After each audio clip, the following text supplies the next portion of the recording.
Senhor esteja convosco. Ele está no meio de nós. Proclamação do Evangelho de Jesus Cristo segundo Lucas.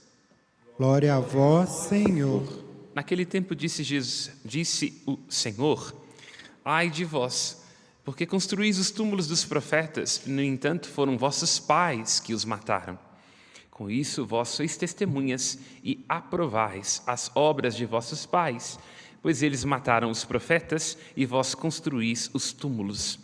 É por isso que a sabedoria de Deus afirmou: eu lhes enviarei profetas e apóstolos, e eles matarão e perseguirão alguns deles, a fim de que se peçam contas dessa geração, o sangue de todos os profetas, derramados desde a criação do mundo, desde o sangue de Abel até o sangue de Zacarias, que foi morto entre o altar e o santuário. Sim, eu vos digo, serão pedidas contas disso a esta geração. Ai de vós, mestres da lei, porque tomastes a chave da ciência. Vós mesmo não entrastes e ainda impedistes os que queriam entrar. Quando Jesus saiu dali, os mestres da lei e os fariseus começaram a tratá-lo mal e a provocá-lo sobre muitos pontos. Armavam ciladas para pegá-lo de surpresa por qualquer palavra que saísse de sua boca. Palavra da salvação. Glória a vós, Senhor. Das palavras do Santo Evangelho, sejam perdoados nossos pecados. Amém. Podemos nos sentar. Insistimos, fazendo do itinerário do apóstolo Paulo o nosso, qual seja o de compreender que a novidade da fé torna caducas nossas manias, a nossa pretensão, a nossa confiança em nossos próprios méritos.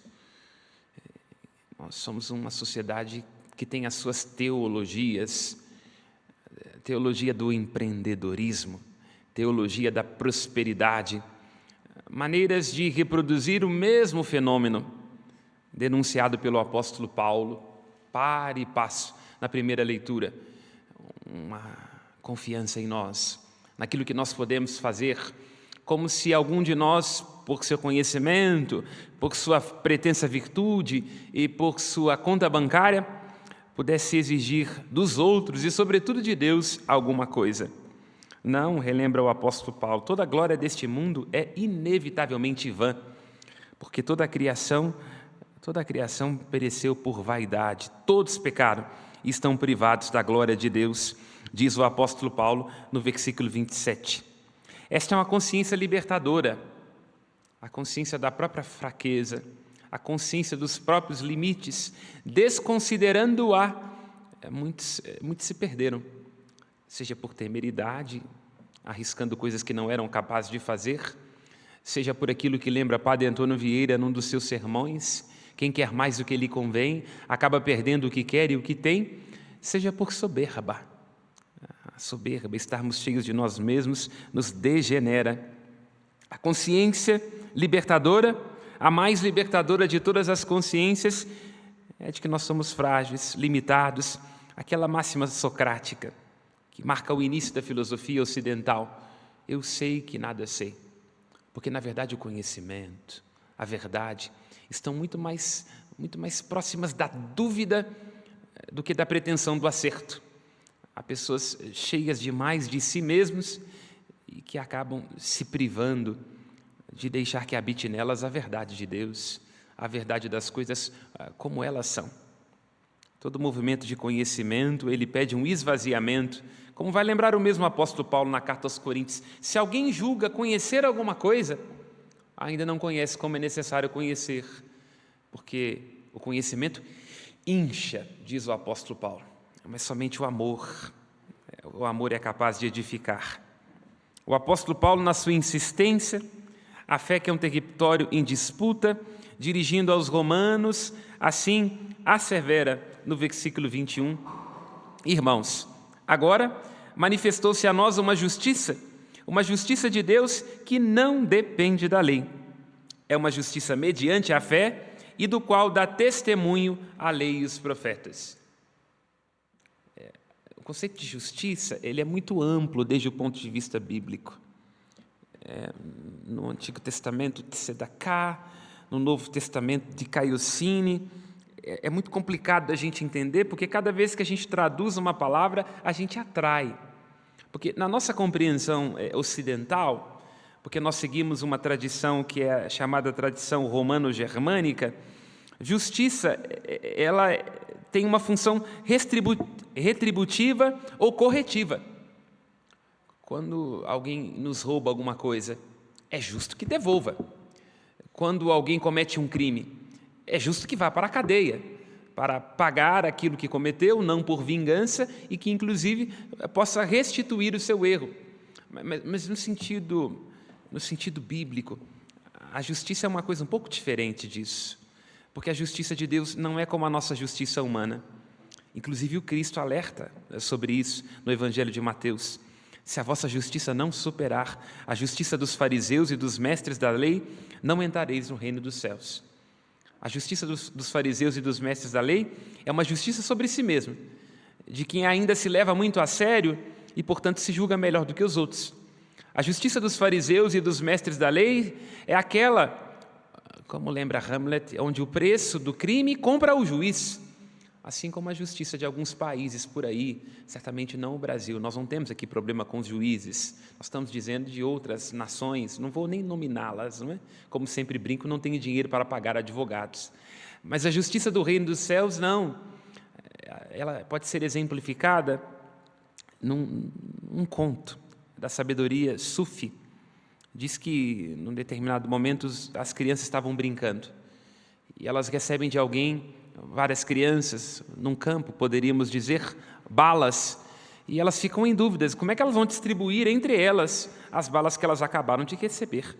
Então elas vão ao rabino e perguntam, nós temos que dividir aqui entre nós essas balas, como é que você nos orienta? O rabino diz, vocês querem que a gente divida ao modo de Deus e ao modo dos homens? Então as crianças pensam, é claro, segundo o modo de Deus. Aí se diz que o rabino pega uma bala para outro ele dá 2, para outro ele dá 3, para outro ele dá nenhuma, para outro ele dá 5. E as crianças ficam escandalizadas, né?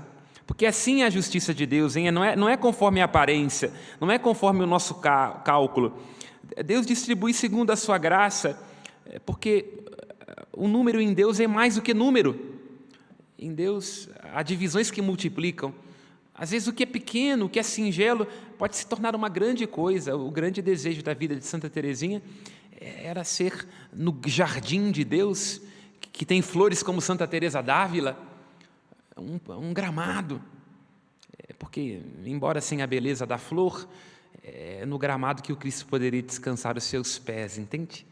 Então, cada um de nós, na sua maneira, na sua singeleza, na sua pequenez, pode se tornar uma manifestação da justiça de Deus, que não é conforme o mérito humano, que não é conforme o cálculo humano e que, inclusive, não é conforme as imagens que nós criamos sobre nós mesmos e que nos fazem ser reféns.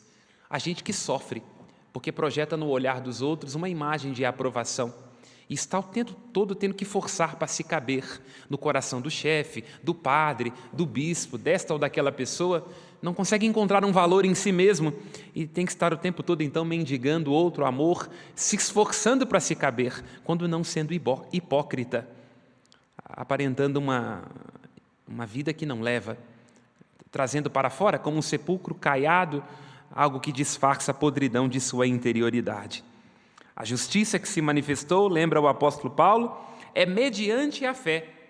A fé é a garantia, e é ela a respeito da qual fala a lei e os profetas. Lembremos-nos do Salmo. O Salmo diz, Senhor, se levardes em conta as nossas faltas, quem haverá de subsistir? Como lembra também o Salmo 102, o Senhor não nos trata como exigem nossas faltas, não nos pune em proporção às nossas culpas, Ele nos trata como um pai se compadece dos seus filhos, lançando para longe de nós, como o nascente do poente, as nossas faltas.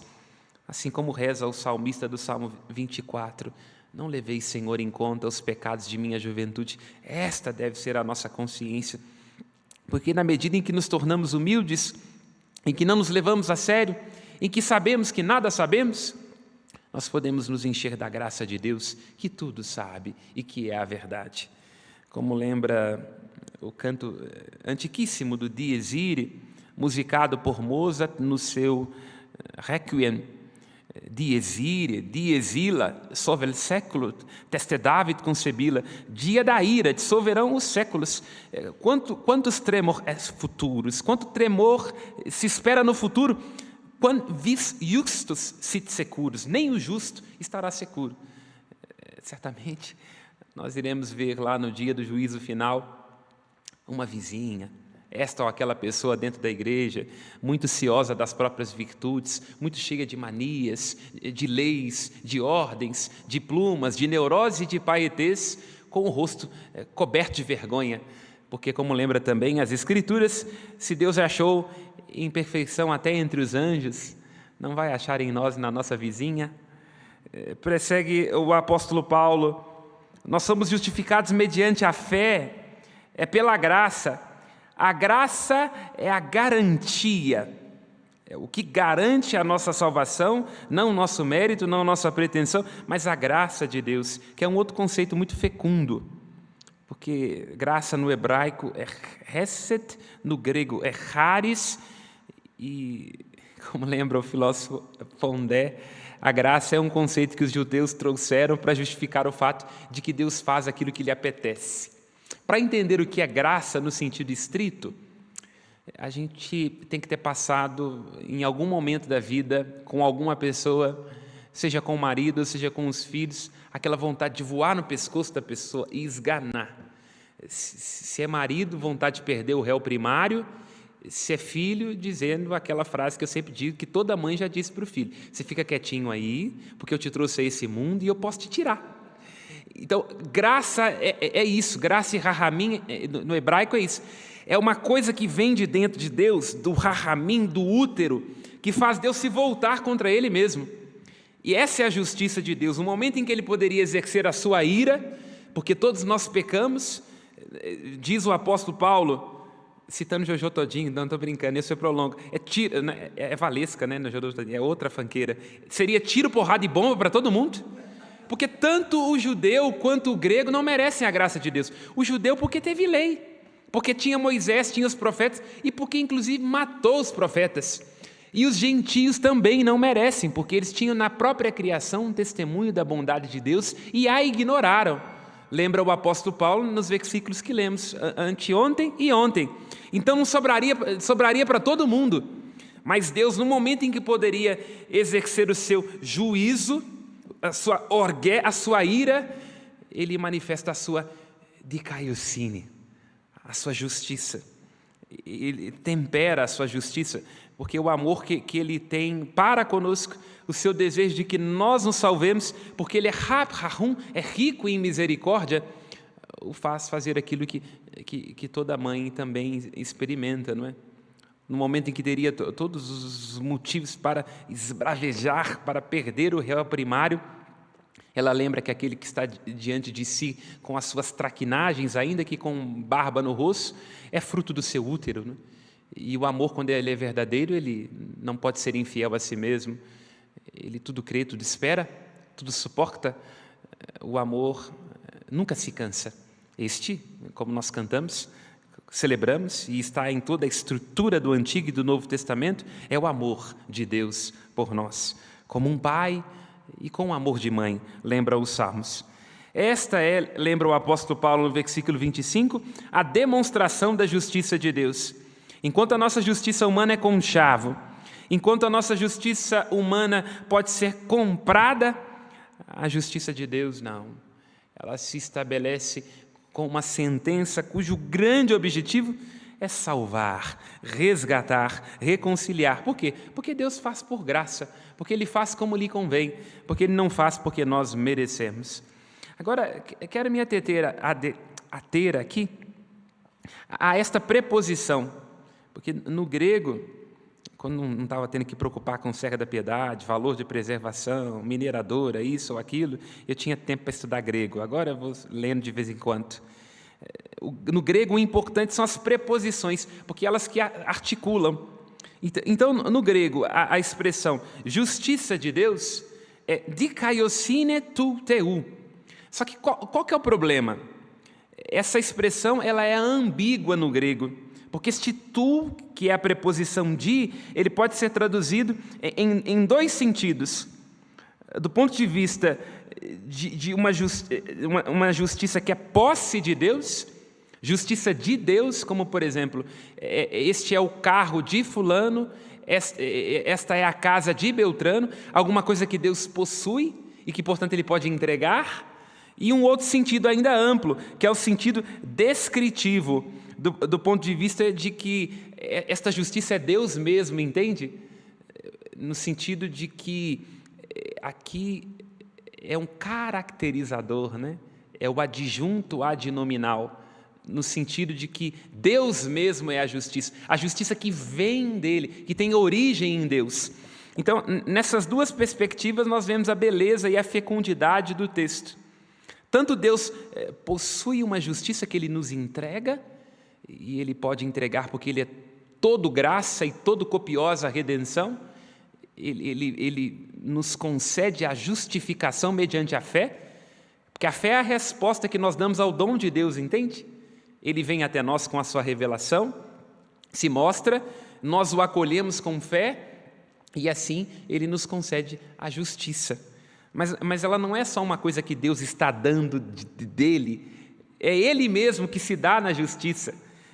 Quer dizer, Ele mesmo concede a graça e a copiosa redenção, porque Ele é a própria graça, Ele é a própria redenção. Deus, quando nos justifica, quando quer ter amizade conosco, não está dando apenas uma coisa de si, Ele está dando Ele mesmo, porque ao se revelar, quer estar em comunhão íntima conosco. E por que Ele nos revela? Porque Ele nos ama e porque deseja estar em comunhão conosco. E aí lembra o apóstolo Paulo com outras duas preposições, ek e diá. Quer dizer, Deus, que é um só, termina assim o apóstolo Paulo no versículo 30, que está só a primeira parte aqui, nesta primeira leitura. Ele manifesta a sua justiça a partir, ek, dos judeus, porque temos que entender isso, né? O povo da primitiva aliança é o ponto de partida de onde Deus inicia a sua revelação, portanto, eles são os nossos irmãos mais velhos, e diá, através, mediante a fé, alcança com a sua justiça cada um de nós, que somos os gentios. O que isso quer dizer? O apóstolo coloca essas duas preposições, ek e diá, para dizer a mesma coisa, um modo com o qual, porque Deus sendo um só, o Cristo sendo um único caminho e verdade à vida, Ele tem modos loucos de nos salvar. O apóstolo está dizendo aqui, nessas preposições, ek e diá, aquilo que ele aprofunda na carta aos Coríntios. Na carta aos Coríntios, o apóstolo Paulo apresenta uma grande categoria para definir a Deus. Você acha que eu que falo besteira de vez em quando? O apóstolo Paulo fala mais. Ele fala, Deus é louco, é doido. Aquilo que é insensatez para o mundo é sabedoria para Deus. Aquilo que o mundo julga sábio é loucura para Deus. Por quê? Porque os gregos, os judeus, pedem um sinal. Os gregos estão à procura de uma sabedoria. Nós pregamos a sabedoria que é o Cristo crucificado. Aqui está a nossa glória, quando nós nos gloriamos na cruz do Senhor. Então, para o apóstolo Paulo, na carta aos Coríntios, um grande atributo de Deus é que Ele é doido. E só os loucos veem o óbvio. E é por isso que Deus é tão gentil, é tão gracioso, por isso que Ele nos alcança, inclusive, nos nossos avessos, por isso que Ele é capaz de misericórdia, porque nós nos olhamos uns aos outros a partir das aparências, dos conchavos. Mas Deus não. Deus nos vê em nossas obviedades, aqueles detalhes desapercebidos por detrás da prostituta, de Zaqueu, da mulher pecadora, da adúltera, de Maria Madalena, de Lázaro, aquilo que ninguém vê, que ninguém percebe. Deus vê o óbvio, o detalhe. Por quê? Porque Ele é louco. E nesta loucura Ele manifesta a grande sabedoria oculta, aquela que Cristo diz no Evangelho que nós acabamos de escutar, que os fariseus e mestres da lei, porque querem ser muito racionais e muito certinhos, não dão conta.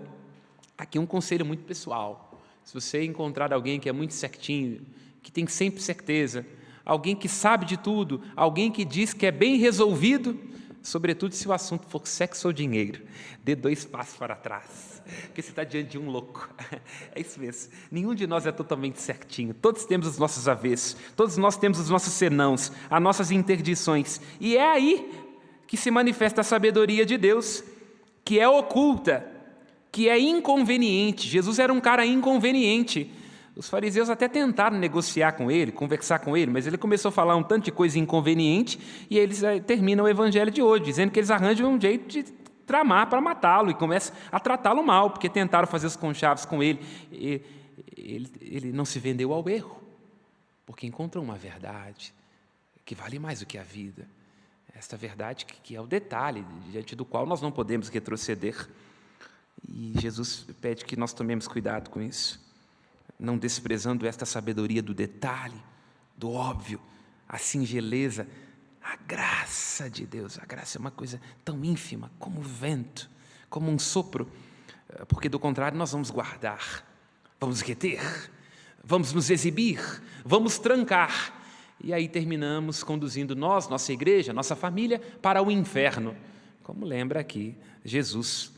Porque quem está cheio de si, quem tem todas as chaves, todo o conhecimento, quem é super bem resolvido, tranca a porta e não só não entra, quanto não deixa a mulher, o filho, o esposo, a família, a igreja entrar. Louvado seja nosso Senhor Jesus Cristo. Para sempre seja louvado.